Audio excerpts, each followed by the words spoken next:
Marshall Pick, Kabanata 5385. Hindi ka karapat-dapat. Nangyari ito ng biglaan kaya walang nakakaalam kung ano ang nangyayari. Ang Supreme Masters ng magkabilang panig na malapit ng lumaban sa kamatayan ay tumigil lahat at umatras, nakatingin sa isa't isa ng maingat. Hindi sila natatakot sa kamatayan, ngunit dahil sa anomalya sa Black Ink Nest Space, naging maingat sila. Pagkatapos ng lahat, walang nakakaalam kung ang kabilang panig ay nag-set up ng isang uri ng bitag. Kotse. Isa pang nakakabasag na tunog ang narinig, ito ay mas malakas kaysa dati. Lahat ng Old Ancestors at Royal Lords ay tumangala, ngunit sa sandaling tumingin sila sa malayo, lahat sila ay natigilan. Ang bitik na binuksan ng Bright King Cave Heaven Old Ancestors na kakasara pa lang, ay bumukas muli sa hindi malamang dahilan. Ang mga Old Ancestors ay labis na natuwa. Ang dahilan kung bakit sila nagpasya na labanan ang Royal Lords hanggang kamatayan ay dahil wala silang pag-asa na makatakas. Ngayon na bumukas muli ang crack, may pag-asa. Bakit sila mamamatay kung may pagkakataon silang mabuhay? Hindi nila alam kung bakit bumukas muli ang bitek, ngunit ang higit na ikinagulat nila ay ang bitek ay tila bumukas ng mas malawak kaysa noong ang kanilang kapwa Old Ancestor ay nawasak sa sarili. Sa pamamagitan ng crack, nasulyapan nila ang ilang hindi malinaw na mga imahe. Walang oras na mag-alinlangan, kaya ang Myriad Demons Old Ancestor ay sumigaw. Terra na, sa pagsigaw niya, umagos ang dugo sa kanang mata niya. Kasalukuyan siyang Soul Avatar, kaya hindi dapat siya magdugo. Ang umagos mula sa kanyang mga mata ay ang kanyang sariling pilit na sinunog na Soul Essence. Sa sandaling ito, lalabas na siya ng todo.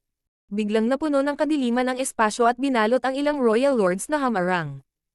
Ang iba pang Old Ancestors ay agad na ginawa ang lahat ng kanilang makakaya upang makagambala sa mga Royal Lords habang tumatalon patungo sa bitek sa kalangitan. Ang Old Ancestor Xiao Xiao ay nagsakripisyo na ng malaking bahagi ng kanyang kaluluwa at kinailangang madala ng isa pang Old Ancestor. Marami sa mga Royal Lord ang nakakita nito at labis na ayaw na hayaang makatakas ang mga tao.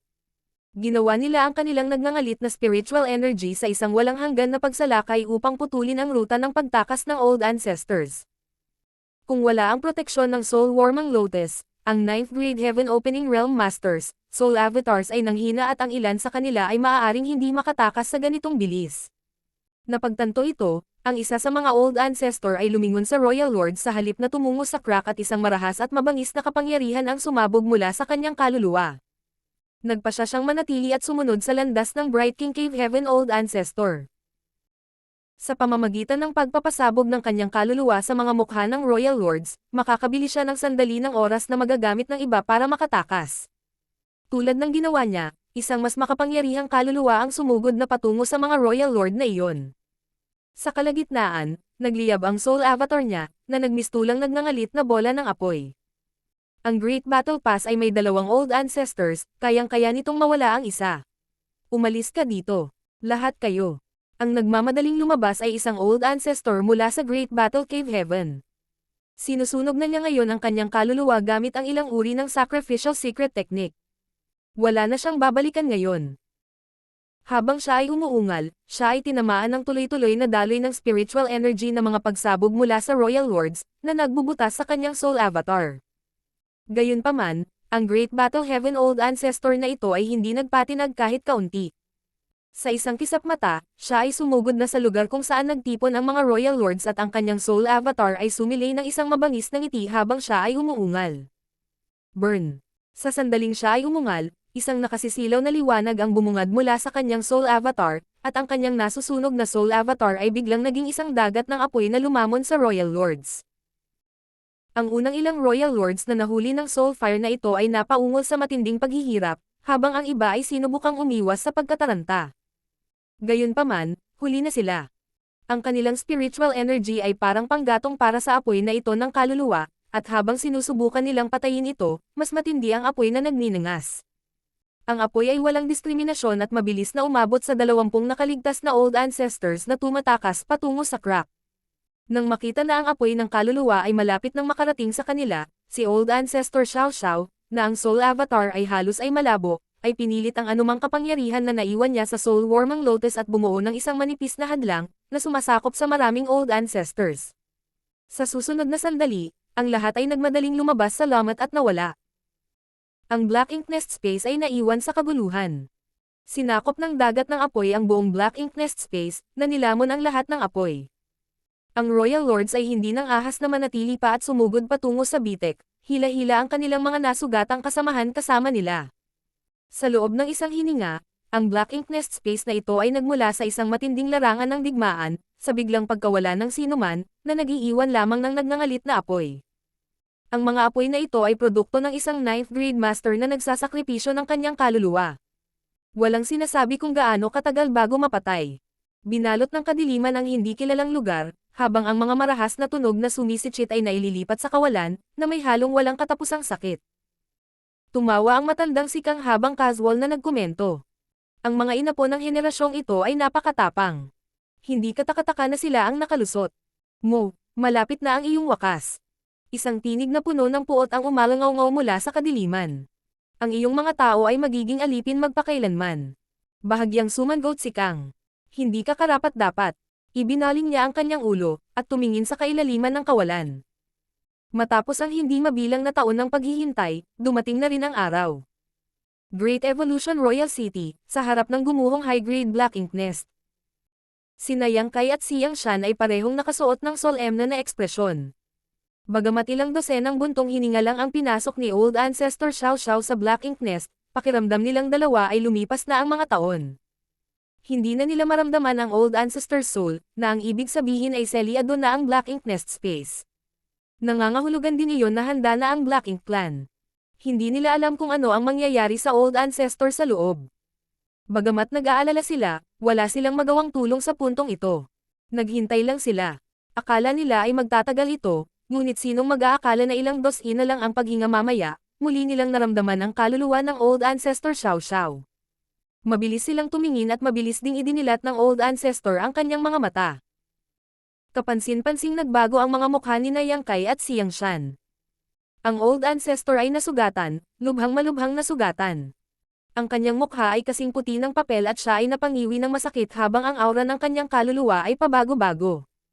Hindi man lang maisip ni Yang Kai at si Yang Shan na sa loob lamang ng ilang dosenang paghinga, isang epic na labanan ang naganap sa Black Ink Nest Space. Ito ay isang labanan sa pagitan ng 22 Old Ancestors at 50 Royal Lords. Sa maikling labanan na ito, 4 na Royal Lords at 2 Old Ancestors ang bumagsak. Ang Black Ink Nest Space ay mayroon ding kakaibang bitek na nabuksan dito. Ang Old Ancestor Xiao Xiao ay halatang walang intensyon na magpaliwanag ng anuman ngunit mabilis na uminom ng ilang spirit pills at itinapat ang mga ito sa kanyang bibig bago mahinang sinabing. Sa oras na pumasok ako sa retreat upang magpagaling, Commander Yang Shan, makinig sa mga salita, hindi pa tapos ang digmaan. Ang Black Ink Clan ay mayroon pa ring napakalakas na puwersa na nakatago sa mga anino. Bahagyang nagbago ang mukha ni Yang Shan bago niya ikinulong ang kanyang kamao at yumuko. Naiintindihan. Kung ang Old Ancestor ay labis na natatakot, kung gayon ang mga nakatagong puwersa ng Black Ink Clan ay dapat na lubhang mapanganib. Ang Old Ancestor Xiao Xiao ay lumingon kay Yang Kai at sinabing, "Ikaw, sumama ka sa akin." Pagkasabi nito, bumaril siya patungo sa Great Evolution Pass na sinundan ni Yang Kai. Ang Old Ancestor ay labis na nasugatan kaya kailangan niyang gamitin ang kapangyarihan ng kanyang miniature universe upang pagalingin ang kanyang mga sugat. Natural, nasanay na si Yang Kai dito. Matapos siyang sundan pabalik sa Great Evolution Pass, agad na inilatag ni Yang Kai ang kanyang miniature universe at hinayaan ang Old Ancestor na pumasok para gumaling. Nararamdaman niya na ang kaluluwa ni Old Ancestor Xiao Xiao ay nasugatan ng husto. Hindi lang niya alam kung ano ang nangyari sa kanya sa Black Ink Nest Space na iyon. Sa kabutihang palad, hindi na kailangang mag-alala tungkol sa kanyang buhay. Ang Soulwormang Lotus ay kasama pa rin ng Old Ancestor, at kasama nito, anuman ang pinsala, mabilis na makakabawi ang kanyang kaluluwa. Higit pa rito, nagkaroon ng pagkakaiba sa kung gaano kabilis ang daloy ng oras sa miniature universe ni Yang Kai, kaya hindi dapat magtagal para ganap na gumaling ang Old Ancestor Xiao Xiao. Kung nasa ganoong kalagayan si Old Ancestor Xiao Xiao, paano naman ang iba pang 9th grade Heaven Opening Realm Masters? Kung tutusin, hindi lang si Old Ancestor Xiao Xiao ang nakapasok sa Black Ink Nest Space sa pagkakataong ito. Tila, sa pagkakataong ito, tiyak na bumagsak ang ilan sa kanila. Nadurog ang puso ni Yang Kai nang maisip niya ito. Nang ilunsad ng human race ang kanilang krusada sa 106 theaters, 12-12 ng Royal Lords ang napatay ng walang anumang pagkatalo sa 9th Grade Heaven Opening Realm Masters. Siyempre, hindi maiiwasan na ang ilan sa kanila ay nasugatan. Gayunpaman, sa pagkakataong ito, halos tiyak na ang ilang 9th Grade Old Ancestors ay bumagsak. Ang paghaharap sa Black Ink Nest Space ay sadyang mapanganib. Habang tinutulungan ni Yang Kai ang Old Ancestor na gumaling, unti-unting nagbago ang celebratory atmosphere sa Great Evolution Pass. Si Xiang Shan, bilang pinuno ng hukbo, ay sadyang baligtarin ang kapaligiran. Ang mga tao ay may posibilidad na hayaan ang kanilang pagbabantay kung patuloy silang magdiwang. Kung talagang nagsimula ang isang labanan, kung gayon sila ay mahuhuli. Bagamat medyo malupit na ipagkait sa mga sundalo ang sandaling ito ng kagalakan, naging ganoon ito sa hindi mabilang na taon. Ganyan noon pa man ang human race, patuloy na nasa ilalim ng pressure ng Black Ink Clan, pinilit na sumulong habang hindi kailanman nakompromiso. Sa loob ng ilang araw, dalawang nakakagulat na mensahe ang nakarating sa Great Evolution Pass mula sa iba pang Great Passes. Ang Old Ancestor ng Bright King Cave Heaven ay namatay sa Black Ink Nest Space. Ang Old Ancestor ng Great Battle Heaven ay namatay din sa Black Ink Nest Space. Sinasabing nagtipon ang 22 9th Grade Heaven Opening Realm Masters upang tuklasin ang Black Ink Nest Space. Gayunpaman, ang Black Ink Clan ay nag-ambush. Sa sandaling pinasok ito ng Old Ancestors, ang Black Ink Nest Space ay selyado at 50 Royal Lords ang sama-samang umatake. Ang Old Ancestor ay buong tapang na nakipaglaban at nagawang pumatay ng 4 na Royal Lords sa kabila ng kakilakilabot na pagsubok. Sinakripisyo ng Bright King Cave Heaven at Great Battle Heaven's Old Ancestors ang kanilang mga sarili para mabigyan ng pagkakataong makatakas ang ibang Old Ancestors. Dalawang ang Old Ancestor ang namatay sa labanan. Ang buong human race ay nagluksa sa pagkawalang ito. Ngayon hindi lamang ang Great Evolution Pass, ngunit alam ng lahat ng tao na ang digmaan sa Black Ink Clan ay malayong matapos. Sa ibabaw, higit sa 100 mga theater ay napatahimik at ang Black Ink Clan ay nawasak. Gayunpaman, nagtatago sa dilim, ang Black Ink Clan ay may mas malaking nakatagong puwersa. Ang kwento ng Mother Nest ng Black Ink Clan ay nagsimulang kumalat sa buong Great Passes. Ang Mother Nest ay marahil ang ugat ng Black Ink Clan kung saan matatagpuan ang mga nakatagong puwersa nito. Para tuluyang mapuksa ang Black Ink Clan, dapat sirain ang Mother Nest. Kaya, pagkatapos ng higit sa 100 mga theater ay napatahimik, ang mga tao ay nagdiwang sa isang maikling sandali bago sila pumasok muli sa isang estado ng digmaan. Ginamo ang mga sugat, at habang ang ilan ay nagsimulang magtanim, ang iba ay ipinadala sa minahan ng mga mapagkukunan upang maghanda para sa darating na labanan. Mas marami pang laban ang hinaharap, mas mapanganib pa kaysa sa lahat ng naranasan noon. Sa loob ng miniature universe ni Yang Kai, nagtipon ang 4 na army commander sa isang maliit na bahay. Ang bahay ay iniwan ng mga ngaso at ng kanyang asawa, at kahit na daan-daang taon na ang lumipas sa kanyang miniature universe, pinanatili ito ni Yang Kai sa malinis na anyo dahil ang Old Ancestor Xiao Xiao ay pumupunta rito sa tuwing kailangan niyang magpagaling. Ito ang unang pagkakataon na si Xiang Shan at ang iba pa ay tunay na nakapasok sa miniature universe ni Yang Kai, kaya hindi nagtagal at napansin nila na ang oras ay dumaloy ng mas mabilis kaysa sa normal dito. Hindi katakataka na ang bilis ng paglilinang ni Yang Kai ay higit na malaki kaysa karaniwan. Ang ganitong uri ng pagkakaiba sa oras ay imposibleng tularan ng iba. Marshall Pick, Kabanata 5386. Masamang balita, magandang balita. Maaari rin nilang maramdaman na ang World Force sa loob ng miniature universe ni Yang Kai ay napakapino, hindi katulad ng maaaring magkaroon ng ordinaryong 7th Grade Heaven Opening Realm Masters. Ito marahil ang epekto ng World Tree Clone na nakapaglinis ng World Force. Isa rin ito sa mga dahilan kung bakit naiiba ang miniature universe ni Yang Kai sa iba pang 7th Grade Heaven Opening Realm Masters sa mga tuntunin ng timbang. Pinayagan din siya nitong ipakita ang kapangyarihan na hindi dapat makita sa kanyang cultivation realm. Kung mas dalisay at mas siksik ang world force ng isang tao, mas maraming kapangyarihan ang maaari nilang ibigay. Bagamat may ilang inggit, walang nakaramdam ng sakit dito. Ang World Tree Clone ay lubhang kapaki-pakinabang, ngunit ito lamang ang pinaka-epektibo sa miniature universe ni Yang Kai. Kahit na makuha ito ng isang 8th grade master, mapapahusay lamang nito ang sarili nilang lakas.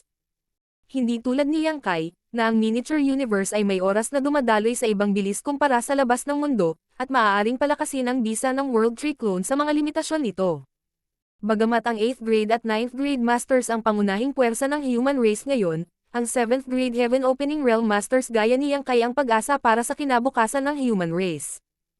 Iyon ang dahilan kung bakit nang makuha niyang kay ang World Tree clone sa Blue Sky Theater, hindi ito kinuha ni Ding Yao at ng iba pa, sa halip, pinayagan siyang panatilihin ito. Namumutla pa rin ang Old Ancestor Xiao Xiao. Ang kanyang mga sugat ay napakalubha na kahit na mayroon siyang soul-warming lotus at ginagamit ang miniature universe niyang kay para gumaling, ang mga sugat ay hindi madaling gumaling. Gayunpaman, mas mabuti ang kanyang kalagayan kumpara noong kababalik niya mula sa Black Ink Nest Space. Sa sandaling ito, sinasabi ni Old Ancestor Xiao Xiao kay Xiang Shan at sa iba pa ang tungkol sa nangyari sa Black Ink Nest Space. Ang 4 na army commander ay same time na nakinig.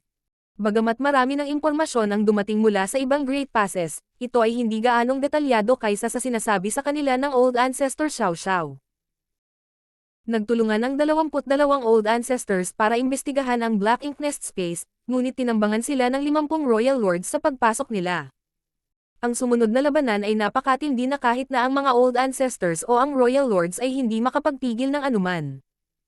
Sa huli, nagawang patayin ng Old Ancestors ang 4 na Royal Lords habang 2 sa kanilang sarili ang nagsakripisyo ng kanilang mga sarili upang payagan ang iba na makatakas.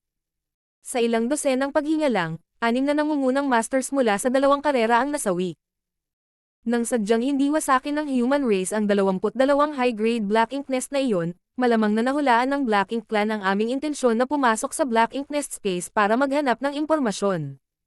Kaya, nagtipon sila ng ilang Royal Lords ng maaga para sa ambush. Mahinang sabi ni Old Ancestor Xiao Xiao. Sumimangot si Xiang Shan at sinabing, ang mga ulat ng labanan mula kanina ay nagpapahiwatig na ang Royal Lord na dating nasa Yinyang Theater ay kabilang sa mga nakatakas. Naramdaman ba ni Old Ancestor ang kanyang aura sa Black Ink Nest Space? Hindi lahat ng Royal Lords ay napatay sa nakaraang engranding digmaan sa buong 106 theaters. Halos kalahati sa kanila ang napatay, habang ang kalahati ay nakatakas. Ngayon, walang nakakaalam kung saan sila nagtatago. Ang Royal Lord ng Yinyang Theater ay kilala bilang isa sa mga nakaligtas. Ang Yinyang Pass ay orihinal na lugar kung saan itinalaga si Old Ancestor Xiao Xiao at nakipag-away siya sa Royal Lord na iyon sa loob ng 10,000 taon, kaya hindi sila naging mas pamilyar sa isa't isa. Gayunpaman, nang lumaon ng ang Southern Army Commander ng Yinyang Pass, si Wu Qing, ay pumasok at umabot sa 9th grade, si Old Ancestor Xiao Xiao ay binigyan ng misyon ng muling pagkuha ng Great Evolution Pass. Ngayon, si Wu Qing ay nasa Yinyang Pass, nagsisilbing Old Ancestor nito. Si Wu Qing ay umunlad pa lamang sa 9th grade, kaya kumpara sa iba pang Old Ancestors, hindi siya masyadong malakas. Bagamat hindi niya nagawang patayin ang matandang Royal Lord nang lumaban sila sa Yinyang Theater, natagpuan ng Royal Lord ang kanyang sarili na nalampasan ng makasama si Wu Qing ng ilang 8th grade Heaven Opening Realm Masters. Kaya, sa kalaunan ay tumakas siya sa kawalan, ang kanyang kinaroroonan ngayon ay hindi alam. Ang dahilan kung bakit itinanong ni Xiang Shan ang tanong na ito ay dahil sa hinala niya na ang mga Royal Lord na tumambanggan sa mga tao sa Black Ink Nest Space ay hindi ang mga nakatakas mula sa ibang mga theater. Umiling ang Old Ancestor Xiao Xiao at sumagot. Hindi ko naramdaman ang kanyang aura. Sumimangot si Xiang Shan at sumagot. Kung gayon ang problema ay napakaseryoso. Nitong mga nakaraang araw, tinanong ko rin ang iba pang Old Ancestor na kasama. Tinanong ko sila ng mga katulad na tanong, ngunit wala sa kanila ang nakakaramdam ng anumang pamilyar na aura sa 50 Royal Lords na lumahok sa ambush. Sa madaling salita, sa 50 Royal Lords na iyon, wala ni isa ang matandang kakilala ng nabubuhay na 20 Old Ancestors. Ang Old Ancestor Xiao Xiao ay same time na nagpahayag. Ang mga Royal Lord iyon ay mga sariwang mukha. Naroon ang kanilang lakas, ngunit hindi nila ito maipakita ng lubusan. Parang wala silang gaanong karanasan sa pakikipaglaban. Kahit na ang labanan ay tumagal lamang ng ilang dosenang paghinga, ang Old Ancestor Xiao Xiao ay may 10,000 taon ng karanasan sa pakikipaglaban kaya madali niyang napansin ang mga detalyeng iyon. Sa oras na iyon, siya ay masyadong abala sa pakikipaglaban at pag-iingat sa kanyang buhay upang bigyang pansin ito, ngunit ngayon, sa pagbabalik tanaw, maraming mga tanong na hindi nasasagot. Alam niya kung ano ang sinusubukang tukuyin ni Xiang Shan. Kung mayroong 50 Royal Lords na hindi pa nila nakita noon, kasama ang mga nakatakas mula sa the theaters, ibig sabihin, halos 100 Royal Lords pa ang nabubuhay. Ito ay isang nakakatakot na puwersa. Ang mas lalong hindi kapanipaniwala ay ang mga Royal Lord na ito ay walang gaanong karanasan sa pakikipaglaban. Para bang ang kanilang lakas ay lubos na natamo mula sa matinding paglilinang sa halip na mabuo sa pamamagitan ng millennia ng tempering sa digmaan. Ang totoo, kung hindi dahil sa kakulaitan ng mga royal lords na iyon sa labanan, ang mga old ancestors ay hindi makakapag-rally ng ganoon kabilis para ipagtanggol at pagkatapos ay mag-counter-attack. Bukod pa rito, kung ang mga royal lord na iyon ay nag-concentrate lamang sa isa o dalawang old ancestors sa isang pagkakataon, magagawa nilang patayin silang lahat ng napakabilis. Gayunpaman, hindi nila ginawa iyon. Sa halip, itinulak nilang lahat ang kanilang spiritual energy para bombahin sila ng walang pinipili. Ang ganitong paraan ng pakikipaglaban ay masasabi lamang bilang hanggal.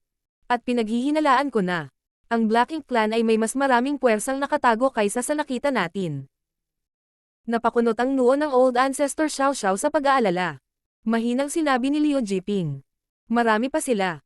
Ang 100 royal lords ay naging problema na, kung marami pa sila, kung gayon paano maaalis ang Black Ink Clan. Ang Black Ink Clan ay may mga limitasyon pa rin. Halimbawa, ang Black Ink Nest Space na iyon ay hindi napipigilan. Sa pakikipaglaban ng 50 royal lords at 22 old ancestors, ang sagupaan ng spiritual energy ay yumanig ng husto sa espasyong iyon. Mukhang iyon ang limitasyon ng kung ano ang maaaring mapaglabanan ng espasyong iyon. Kung mayroon pang ilan, mahirap sabihin kung ang espasyong iyon ay makakatagal sa epekto. Ang Black Ink Clan ay nagawang tansyahin ang limitasyon ng pagpapaubaya ng Black Ink Nest Space.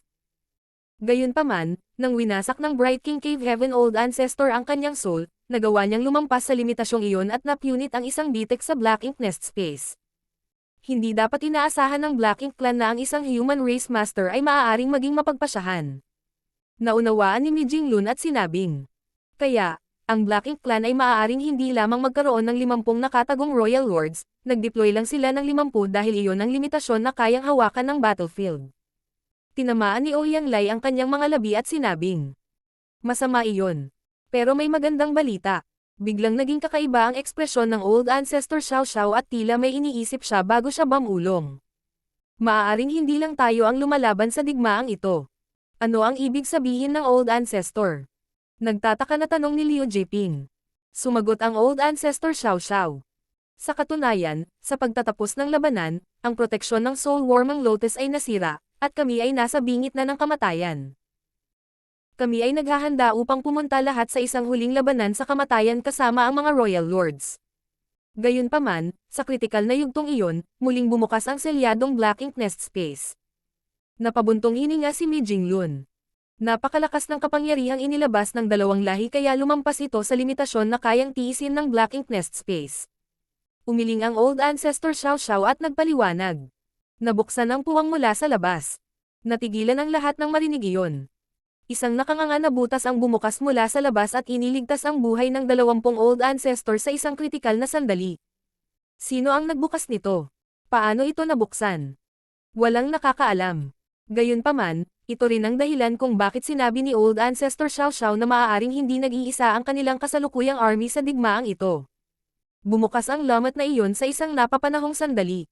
Kung ito ay nagbukas ng ilang sandali, mas marami sa mga Old Ancestors ang napatay at nasugatan. Ang ikinagulat ni Old Ancestor Xiao Xiao ay nasa pamamagitan ng crack, malabo niyang nakita ang isang malaking kamay na parang gawa sa puting kristal na jade. Nakakalungkot na hindi niya ito makita ng malinaw dahil masyadong magulo ang kapangyarihan at panandalian lang ang pangyayari. Ang tanging bagay na tiyak, ay ang kamay ay ang pinagmulan na nagbukas ng Black Ink Nest Space. Kung wala ang kamay na iyon, walang paraan na nakatakas sila sa espasyong iyon. Kawili-wili. Biglang ngumiti si Siyang Shan nang hindi maipaliwanag.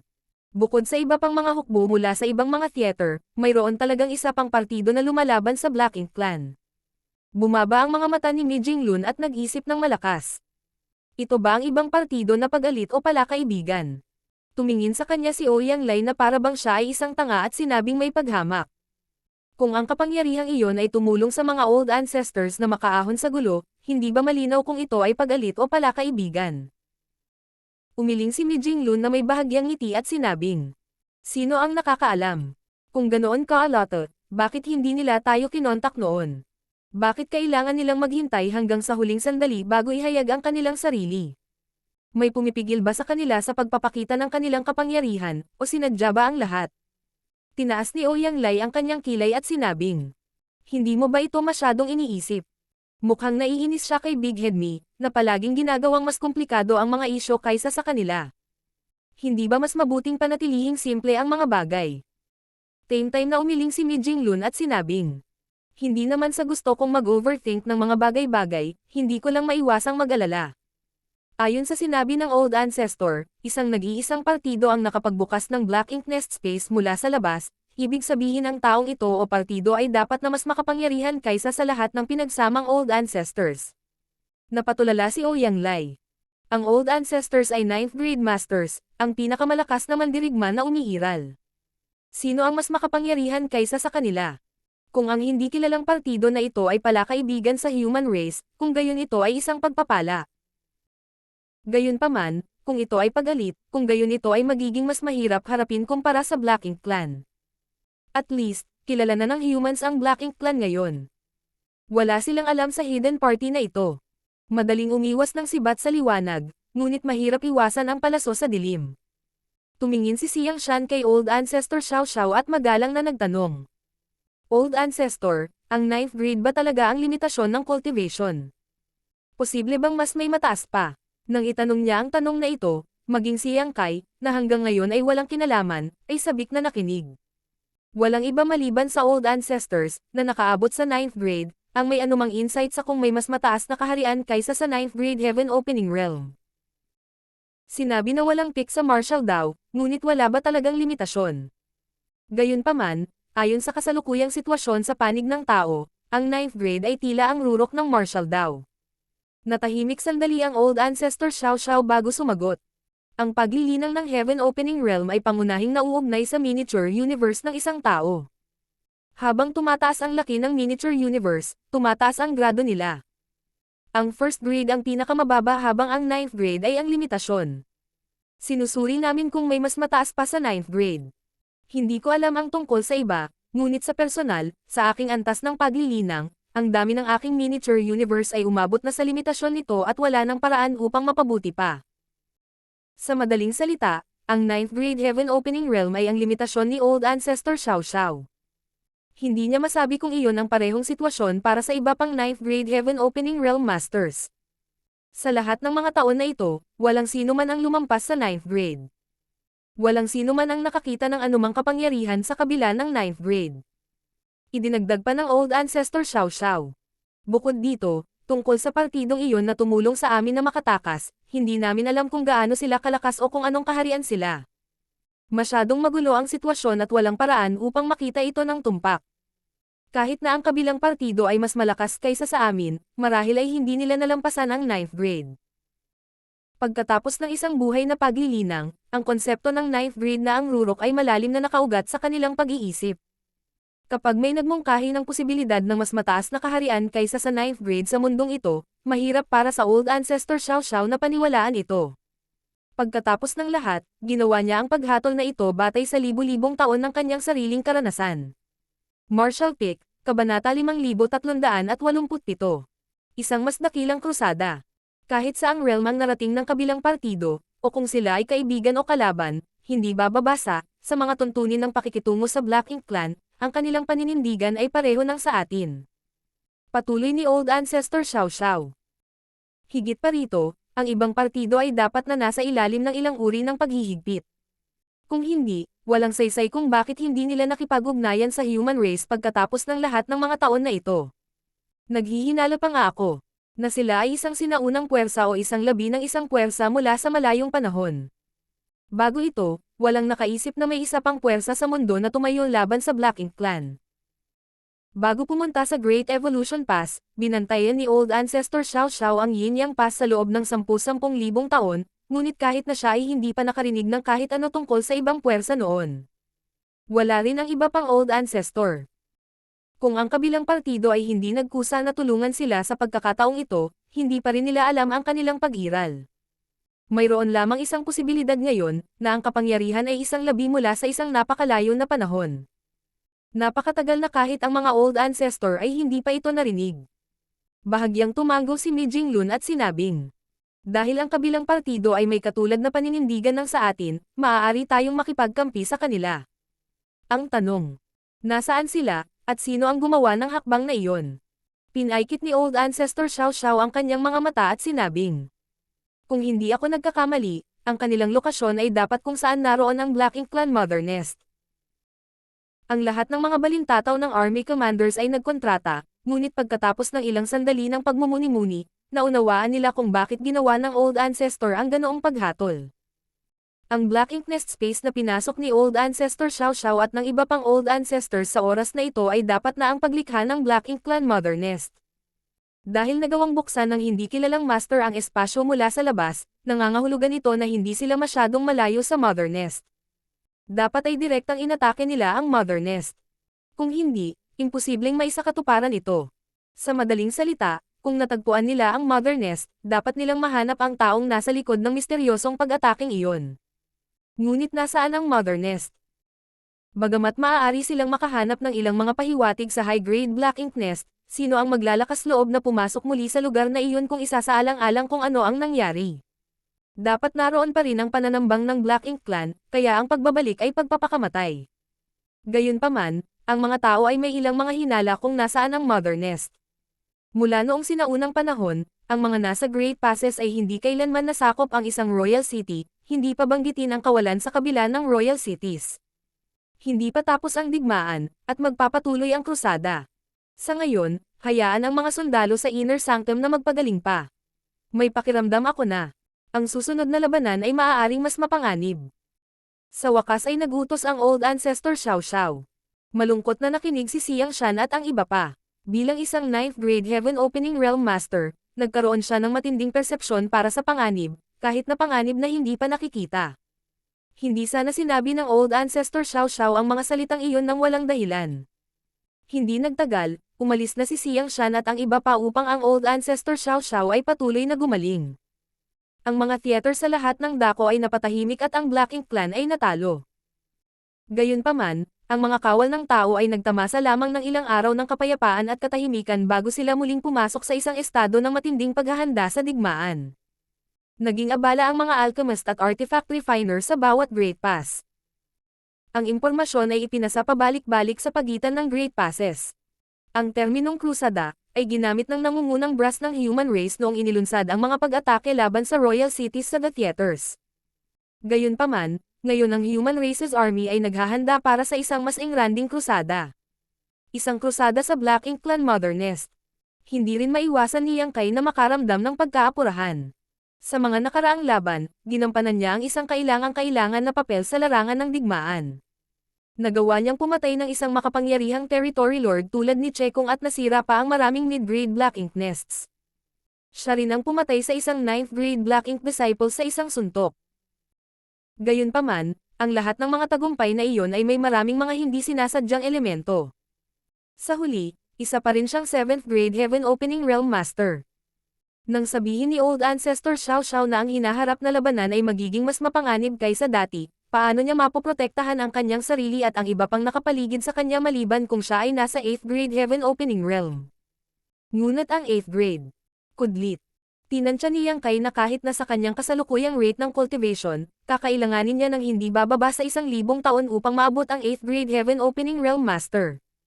Sa oras na maabot niya ang 8th grade ay matatapos na ang mga digmaan. Ang oras ay wala sa kanyang panig. Sa katunayan, tumagal lamang siya ng ilang daang taon upang sumulong sa 7th grade Heaven Opening Realm, kaya kahit na tumagal pa siya ng 1,000 taon para makalusot muli, ang bilis ng kanyang pag-unlad ay lubhang nakakatakot. Sinong 8th grade division commander ang hindi nagtagal ng ilang libong taon para makalusot mula sa 7th grade hanggang sa 8th grade? Tingnan mo na lang si Fang Ying. Isa siya sa mga pinakamahuhusay na cultivator sa kanyang henerasyon, ngunit gumugol siya ng 3,500 taon sa 7th grade bago kamakailan lamang nakamit ang isang pambihirang tagumpay at sumulong sa 8th grade Heaven Opening Realm. At iyon ay itinuturing na mas mabilis kaysa karaniwan. Sa karaniwan, inabot ng 5,000 taon ang 7th grade masters para makalusot. Tulad ng para sa pagsulong mula sa 8th grade hanggang sa 9th grade, iyon ay isang 10,000 taon na pagsisikap sa pinakamainam. Ang paglaki ng isang tao ay sadyang napakabagal. Si Yang Kai ay hindi nagkukulang ng mga mapagkukunan upang linangin, Kaya sa panahon ng paggaling ni Old Ancestor Xiao Xiao, siya ay patuloy na nagpino ng mga materyales at hindi nagligtas ng gastos upang mapalawak ang bilang ng small stone race sa kanyang sariling miniature universe. Bagamat walang paraan para makalusot siya at makapasok sa 8th grade Heaven Opening Realm sa maikling panahon, maaari pa rin niyang dagdagan ang kanyang lakas. Si Xiang Shan ay paminsan-minsan ay lalapit upang ipasa ang ilang mga mensahe kay Old Ancestor Xiao Xiao at humingi ng kanyang opinyon sa ilang mga bagay. Wala rin siyang itinago kay Yang Kai. Kaya, narinig ni Yang Kai ang ilang confidential na impormasyon. 3 buwan pagkatapos ng pagbabalik ng Old Ancestor mula sa Black Ink Nest Space, ang Great Evolution Army, na nagpapahinga sa labas ng Royal City, ay nagsimulang muling mag-buzz. Nagsimula itong lumipat sa kabila ng Royal City patungo sa kailaliman ng kawalan. Ito ay pareho para sa lahat ng mga pangunahing theaters at ang Great Passes. Nagsimula na ang isa pang krusada. Ayon sa Old Ancestors, napakahalaga para sa kanila na maalis ang natitirang kaaway. Dati, ang lahi ng tao sa ibang mga theaters ay winasak ang Black Ink Clan kaya hindi na sila makakabuo ng isang magkakaugnay na hukbo. Gayunpaman, anuman ang sitwasyon sa Mother Nest, hindi nila mabibigyan ng pagkakataon ang mga tumatakas na Black Ink Clansmen na muling maggrupo at muling mag-organisa. Mayroong 12 ng mga Royal Lords na nakatakas, at ilang beses na mas maraming Territory Lords at Feudal Lords na, kahit nasugatan, ay humihinga pa rin. Walang mga alalahanin tungkol sa moral ng mga tao. Matapos sadyang kumalat ang balita tungkol sa Mother Nest, alam ng lahat ng mga kawal na malayong matapos ang digmaan. Hanggang sa nawasak ang Black Ink Clan, ang human race ay hindi kailanman susuko. Ang mga scout ay ipinadala upang magsagawa ng reconnaissance sa ruta sa unahan upang maiayos ng mga army commander ang kanilang diskarte. Sa katunayan, ang human race ay palaging nag-uusisa tungkol sa walang laman sa kabila ng royal cities dahil ito ay isang lupain na hindi pa natapakan ng mga tao. Gayunpaman, bago mapatahimik ang mga theater, walang kakayahan ang human race na galugarin ang kawalan na iyon dahil ang mga royal cities sa harap ng kawalan na ito ay isang hindi madadaanan na pinakamalaking hadlang. Ngayon, ang human race ay sa wakas ay tutuklasan ang mahiwagang lugar na ito. Walang kakaiba sa unang buwan. Gayunpaman, pagkaraan ng isa pang buwan, natagpuan ng ilan sa mga scout na nauna ang mga bangkay ng Black Ink Clansmen sa kawalan, na napakakakaiba. Nang sinubukan ng squad na mag-imbestiga, inatake sila ng hindi maipaliwanag na puwersa. May mga nasawi kung hindi dahil sa proteksyon ng kanilang warship. Nang ang engkwentro ay iniulat sa Great Evolution Army. Si Xiang Shan ay sineseryoso ito at nagpunta upang personal na suriin ang sitwasyon. Maya-maya bumalik siya. Sa miniature universe ni Yang Kai, sa parehong maliit na patio, nakasimangot ang Old Ancestor Xiao Xiao at sinabing, isang natitirang divine ability. Tumango si Xiang Shan at sinabing, oo, isa na napakalakas pa rin. Bagamat hindi ko alam kung ilang taon na ang lumipas mula nang mabuo ito, ang mga patay na Black Ink Clansmen na iyon ay malamang na ang mga nakatakas mula sa Royal City at nakipagsapalaran sa lugar na iyon. Nauwi sila sa pag-trigger ng natitirang divine ability, at namatay bilang resulta. Gaano kalakas ito? Tanong ng Old Ancestor Xiao Xiao. Ang nahawakan ko ay halos katumbas ng buong kapangyarihang paghampas ng isang 7th grade master. Talagang malakas iyan. Ang Old Ancestor Xiao Xiao ay nagpakita ng libingan at nagtanong. Marami pa bang mga divine ability ang natitira? Sumagot si Xiang Shan na may seryosong ekspresyon. Walang paraan para mag-imbestiga. Naramdaman ko ang ilang divine abilities dahil kitang-kita ang mga ito at maaaring makita sa isang sulyap, ngunit may iba pa na napakahusay na nakatago. Ang ilan ay ganap na hindi napapansin maliban kung sila ay na-trigger. Pinaghihinalaan ko na hindi lamang ang mga natitirang divine abilities, ngunit marami pang iba pang array. Nakakunot ang noo ng Old Ancestor Xiao Xiao habang bumubulong. Nalalabing divine abilities at arrays. Mayroong 2 uri ng spirit arrays sa mundong ito, likas at gawa ng tao. Kung ang daan sa unahan ay may mga natitirang divine abilities, imposibleng natural na nabuo ang mga array na ito. Sila ay dapat na ginawa ng tao. Old Ancestor, pinaghihinalaan ko na noong sinaunang panahon, mayroong isang puwersa na lumaban sa Black Ink Clan sa kahabaan ng kawalan na ito. Tiyak na mayroong hindi mabilang na great expert na kasangkot na nag-set up at nag-ayos ng mga natitirang divine abilities at natural na arrays. Biglang sumingit si Yang Kai. Isang divine ability si M. Tumingin sa kanya si Xiang Shan na nalilito. Sinabi ni Yang Kai, minsan, noong nasa Shattered Heaven ako, hinabol ako ng isang 8th grade master at kinailangan kong tumakas sa Divine Spirit Ancestral Land sa Shattered Ruins. Ang Divine Spirit Ancestral Land na iyon ay napapalibutan ng napakalaking Divine Ability Sea, na nagtago ng hindi mabilang na Divine Abilities at Spirit Arrays. Ito ay halos tiyak na kamatayan para sa sinumang lumabag, kahit na ang 8th grade masters. Noong oras na iyon, hindi ko alam kung bakit ang Divine Spirit sa Ancestral Land ay napapaligiran ng napakapanganib na layer ng mga bitag at array, kaya nakipagsapalaran ako ng hindi alam. Akala ko noong una, ang mga Divine Abilities na iyon ay iniwan mismo ng Divine Spirit, ngunit nang maglaon ay nalaman ko na ito ay maaaring inayos ng ilang great expert noong sinaunang panahon na sinusubukang isil sa isang Black Ink Giant Spirit God. Siyempre, ang mga kaayusan na iyon ay naging hindi na kailangan dahil ang Black Ink Giant Spirit God ay tuluyang nabura ng ancestral strength ng Ancestral Land at ang kanyang sigla ay ganap na naubos bago siya makarating sa ganoong kalayuan. Mula sa sinaunang panahon hanggang sa kasalukuyan, kahit na pagkatapos ng hindi mabilang na mga taon, ang Divine Ability Sea na itinayo ng mga great expert noon ay napakalakas pa rin. Bagamat dapat itong hangin na pagkatapos ng napakatagal na panahon, ang pagiging epektibo nito ay nakakagulat pa rin. Sa katunayan, kung ang Black Ink Giant Spirit God ay makakaalis sa bitag, ito ay mahahadlangan pa rin ng Divine Ability Sea na iyon. Ang sitwasyon sa unahan ay medyo katulad ng Divine Ability Sea sa labas ng Divine Spirit Ancestral Land, kaya lang hindi ito gaanong halata. Ang Old Ancestor Xiao Xiao ay tumango at sinabing, "Ngayong binanggit mo ito, mayroon na akong naaalala. May bulong-bulungan na mayroon talagang malawak na larangan ng Divine Abilities sa labas ng Divine Spirit Ancestral Land, kahit na hindi ko pa ito nakita noon. Matagal na siyang nasa Black Ink Battlefield na kung hindi binanggit ni Yang Kai ang tungkol sa Divine Ability Sea na ito, hindi niya ito maiisip. Kaya, tila ang pinagmulan ng Divine Abilities and Arrays sa unahan at ang Divine Ability Sea sa labas ng Divine Spirit Ancestral Land ay dapat mula sa parehong panahon. Tawagin natin silang mga sinaunang tao.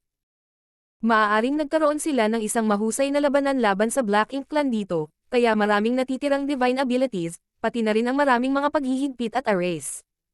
Sabi ng Old Ancestor Xiao Xiao at pagkatapos ay nagliwanag ang kanyang mga mata. Kung nasa labas ang Divine Ability Sea ng Divine Spirit Ancestral Land ay upang protektahan laban sa selyadong Black Ink Giant Spirit God. Kung gayon kanino itong Divine Ability Sea na itinakda upang bantayan? Nagkatinginan sina Yang Kai at Xiang Shan, at halos hindi nag-iisip, agad na nagsabi. Ang Mother Nest. Tumango ang Old Ancestor Xiao Xiao. Iyon lang ang posibilidad. Ang Mother Nest ay dapat na matatagpuan sa isang mas malalim na lokasyon, at maraming paraan ang ginamit upang bantayan ito. Martial Peak, Kabanata 5388.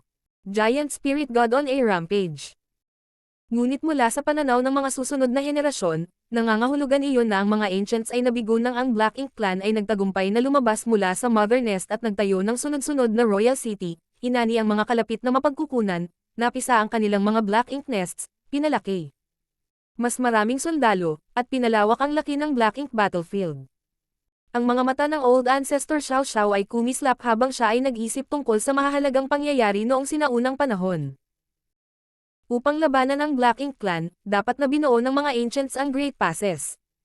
Ang mga passes na ito ay nilikha upang labanan ang pagsalakay ng Black Ink Clan. Oo. Ang hitsura ng Cave Heavens at Paradises ay dapat ding konektado sa kanila. Malamang na sila ang mga tagapagtatag na lumikha ng Cave Heavens and Paradises sa 3,000 mundo, naigalinang ng iba't ibang talento, pumili ng mga tamang tao, at dinala sila sa Black Ink Battlefield, isang cycle na nagpapatuloy hanggang ngayon. Habang nagsasalita, malabo na naalala ng Old Ancestor Xiao Xiao ang isang sinaunang aklat na nakita niya sa Yinyang Cave Heaven minsan. Napakatanda na noon, at hindi katulad ng ibang secret arts o secret books. Ito ay mas katulad sa isang journal ng mga uri, na kung saan siya ay natagpuan sa pamamagitan ng aksidente. Bahagyang binanggit ng sinaunang aklat ang tungkol sa pagkakatatag ng Yinyang Cave Heaven, na lubos na naaayon sa kanilang kasalukuyang mga haka-haka. Gayunpaman, hindi siya masyadong malakas noong panahong iyon, at maraming mga sinaunang karakter sa journal na iyon na lubhang malabo at mahirap maunawaan. Wala siyang interes sa gayong maalikabok na kasaysayan noon, kaya casual siyang nag-browse bago ibinalik iyon.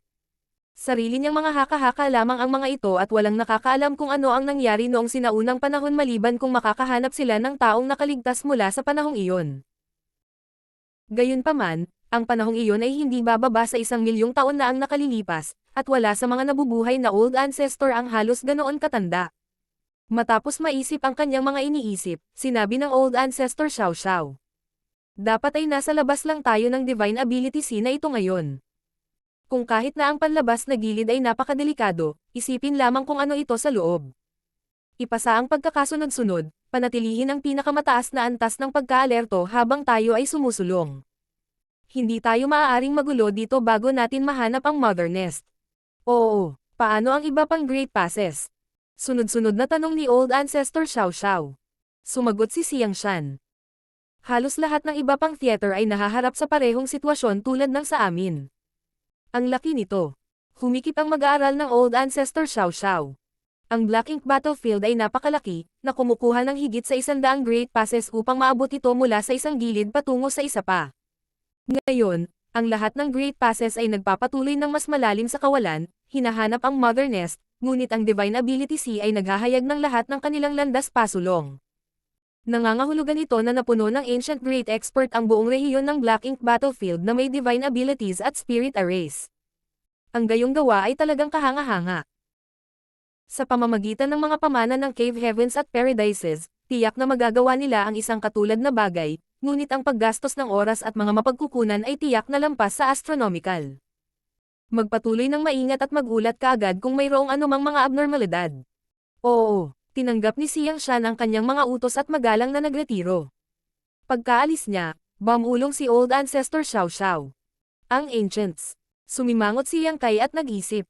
Hindi niya maiwasang maalala ang eksenang nakita niya sa Dragon Clan Sacred Treasure. Ang Crystal Palace ay tila dala nito ang alaala ng mga sinaunang panahon. Sa oras na iyon, naisip niya na ang lahat ay kakaiba, ngunit ngayon ay tila may kaugnayan ito sa bloodline talent ng Dragon Clan. Pagkatapos ng lahat, ang Dao of Time ay ang bloodline talent ng Dragon Clan. Noon, nakita niya ang eksena sa Divine Spirit Ancestral Land, kung saan ang dalawang Supreme Masters, ang Dragon Emperor at Phoenix Empress sa edad na iyon, ay nakipaglaban sa Black Ink Giant Spirit God. Sa wakas ay pinigilan nila ito at tinatakan sa tulong ng Sacred Treasure ng iba't ibang Divine Spirit Clans. Natural na hindi alam ni Yang Kai kung ilang taon na ang nakalilipas na ganap ang labanang iyon, ngunit mula sa sitwasyon ng labanang iyon, maaaring hindi napigilan ng mga Ancient Great Expert ang sumasalakay na kaaway. Nang sumalakay ang Black Ink Strength sa 3,000 mundo, kahit isang Giant Spirit God ay napinsala nito. Tama. Ang Black Ink Strength ay dapat na sumalakay sa 3,000 mundo noong nakaraan. Kudlit. Ang Royal Lord ba ay pinigilan at tinatakan din sa Black Prison noon? Bulalas niya. Si Yang Kai ay pumasok sa Black Ink Battlefield sa pamamagitan ng Black Territory. Tila ngayon na ang Royal Lord na pinigilan at tinatakan sa Black Prison ay mas matagal nang nandoon kaysa sa maisip ng sinuman. Ang mga sinaunang pangyayari ay hindi na natunton, kaya't walang paraan upang talagang malaman kung ano ang nangyari maraming taon na ang nakalilipas. Malubha ang sitwasyon na kailangang harapin ng human race ngayon. Ngunit isa rin itong pagkakataon. Biglang tumawa si Yang Kai. Tumingin sa kanya ang Old Ancestor Xiao Xiao at nagtanong. Isang pagkakataon. Sinabi ni Yang Kai. Kung talagang mapanganib ang landas sa unahan, hindi marami sa Black Ink Clan na nakatakas ang makakaligtas. Ang mga gagawa ay magbibigay ng landas para sa atin. Sa panahon ng digmaan upang kunin ang Royal Cities, hindi lahat ng Black Ink Clansmen ay napatay. Sa katunayan, marami ang nakatakas, at ang mga Black Ink Clansmen na ito ay may iba't ibang antas ng lakas. Sa Great Evolution Theater lamang, maraming Territory Lords, Feudal Lords, kahit na mas mahihinang Black Ink Clansmen ang nakatakas. Sa pagtakas ng Black Ink Clansmen na iyon sa likuran, ito ay kasing ganda ng pagbubukas ng landas para sa Great Evolution Army. Kaya, maiiwasan ng Great Evolution Army ang maraming hindi kilalang mga panganib. Naisip ito ng Old Ancestor Xiao Xiao at sumangayon na iyon nga ang nangyari. Hindi niya maiwasang mapangiti ng bahagya at biglang nagsisi na marami siyang nahuli na Territory Lords. Kung hinayaan nilang makatakas ang ilan pang Territory Lords, marahil ang landas sa unahan ay maaaring maging mas lubusan para sa kanila. Gayunpaman, sa ilalim ng mga pangyayari, pagkamatay ni Mo Jiao at ang 9th Grade Black Ink Disciple, bilang isang tao sa 9th Grade Heaven Opening Realm, hindi siya napigilan sa larangan ng digmaan. Kaya, natural na gusto niyang pumatay ng walang awa. Gaya ng sinabi ni Xiang Shan, Ang ilan sa mga natitirang divine abilities ay napakalinaw at makikita sa isang sulyap, habang ang iba ay nakatago at sumiklab lamang kapag nakipag-ugnayan. Maraming paghihirap ang naranasan ng mga scout squad dahil dito. Sa kabutihang palad pagkatapos ng napakaraming taon, ang kapangyarihan ng marami sa mga natitirang paghihigpit na ito sa divine ability ay hamina. Sa ilalim ng proteksyon ng mga barkong pandigma, walang nasawi. Kahit na sa loob ng Great Evolution Pass, makikita niyang kaya ang paminsan-minsang pagbabago ng enerhiya sa labas. Ang mga ito ay natural na ang mga nakatagong divine abilities o mga paghihigpit na na-trigger. Gayunpaman, napakalaki ng Great Evolution Pass at may napakalakas na hadlang sa paligid nito na ang mga paminsan-minsang pagsabog na ito ay hindi nagdulot ng anumang banta dito. Biglang, ang Old Ancestor Xiao Xiao, na nakaupo sa isang wicker chair at nagpapahinga ng mapayapa, ay nakamulat ang kanyang mga mata habang siya ay may kain na hinalang tumangala sa langit. Napansin ni Yang Kai, na nagtatanim sa malapit, at lumingon din sa kung saan siya nakatingin. Noong una, wala siyang napansing kakaiba, ngunit hindi nagtagal, bahagyang nagbago ang kanyang mukha at binawi niya ang kanyang miniature universe. Ang hadlang na nagpoprotekta sa Great Pass ay nagkaroon ng bitek, at paglingon sa labas ng bungad na ito, nakita ni Yang Kai ang eksena sa labas. Sa labas ng kawalan, isang malaking figure ang sumusugod, na may dalang malaking buto na hindi alam ang pinanggalingan sa kanyang kamay. Inikat niya ito sa paligid na parang walang katapusang mga kaaway sa lahat ng panig at pinagwawasak niya sila. Sa bawat pag-awit niya ng buto sa kanyang kamay, ang void mismo ay nanginginig. Ang malaking figure ay bumaril sa Great Evolution Pass, na naging sanhi ng kapansin-pansing panginginig nito. Ang pagdaan lamang ng napakalaking figure na ito ay naging sanhi ng pagyanig ng mga protection na hadlang sa paligid ng pass. Maging ang mga 8th grade Heaven Opening Realm Masters, na responsable sa pagprotekta sa pass, ay naapektuhan. Walang alinlangan si Yang Kai na kung ang buto sa kamay ng figurang iyon ay tumama sa Great Evolution Pass, kahit na ang lahat ng mga defensive array ay ganap na gumagana sa sandaling ito, maaaring hindi nito makayanan ang epekto. Isang Giant Spirit God. Malakas na sigaw ni Yang Kai. Sa kailaliman ng Black Ink Battlefield, nakakita talaga siya ng isang Giant Spirit God. Ngunit, bakit may isa dito? Nalito si Yang Kai. Ito ang ikatlong Giant Spirit God na nakatagpo niya sa kanyang buhay. Noong namamatay ang Star Boundary, naakit nito ang isang Giant Spirit God na tinatawag na Ada, na nagpakain sa mga patay na mundo. Gayunpaman, ilang dekada nang naghintay si Ada sa labas ng Star Boundary, humihilik lang ng malakas habang siya ay nakatulog. Sa huli, ibinalik ni Yang Kai ang isang World Tree clone na nagbigay daan upang makabawi ang Star Boundary. Maya-maya, umalis na si Ada. Ang Giant Spirit God Clan ay ipinanganak na may walang kap-ares na kapangyarihan, ngunit sila ay parang bata sa kanilang kainosentehan at medyo banayad, kumakain lamang sa ganap na patay na mga mundo. Nang makabawi ang Star Boundary, hindi na nagtagal si Ada. Nang maglaon, nakilala ni Yang Kai ang pangalawang Giant Spirit God, si Aer, sa malawak na kawalan. Sa pamamagitan ng pagsakay kay Aer, pumasok si Yang Kai sa Chaotic Dead Territory, kung saan nakipagkaibigan siya kina Big Brother Wang at Big Sister Lan at nakakuha ng maraming benepisyo. Gayunpaman, pagkatapos nilang maghiwalay, walang narinig na balita si Yang Kai tungkol sa Ada o Aer. Bagaman sila ay napakalaki at malayang nakatransverse sa 3,000 mundo, parang nawala na lang sila, hindi na muling makikita. Ito ay tunay na kakaiba. Hindi inaasahan ni Yang Kai na magkakaroon ng Giant Spirit God sa Black Ink Battlefield, at hindi katulad ng kahinahunan ni Ada at Aer, ang Giant Spirit God na ito ay nagpalabas ng matinding galit, na para bang gusto niyang patayin ang lahat ng nabubuhay na nilalang. Ito ay lubhang kakaiba. Katulad ni Yang Kai at Old Ancestor Xiao Xiao, ang buong Great Evolution Army ay nasilaw sa paningin ng Giant Spirit God na sumusugod sa kawalan. Ang Giant Spirit God Clan ay napakakaunti sa bilang, kaya bagaman lahat sila ay nakarinig na ng mga kakaibang nilalang na ito noon, halos wala pa sa kanila ang nakakita ng isa. Hindi banggitin, ito ang Black Ink Battlefield. Wala pang nakarinig tungkol sa isang Giant Spirit God na naninirahan sa Black Ink Battlefield. Pagkatapos ng ilang sandali ng katahimikan, biglang bumangon ang Old Ancestor Xiao Xiao at hinabol ang Giant Spirit God. Nag-alinlangan sandali si Yang Kai bago sumunod. Siya ay nasa Great Evolution Pass sa buong oras na ito at hindi nasuri ang nakapalibot na walang laman. Nang makalabas siya sa Great Evolution Pass at tumingin sa paligid, natigilan si Yang Kai. Ang nakapalibot na kawalan ay talagang may mga punto ng liwanag, tulad ng isang langit na puno ng mga bituin, isang magandang tanawin na pagmasdan. Kahit na namangha si Yang Kai sa kagandahang ito, nararamdaman niya ang mga panganib na nakatago sa loob.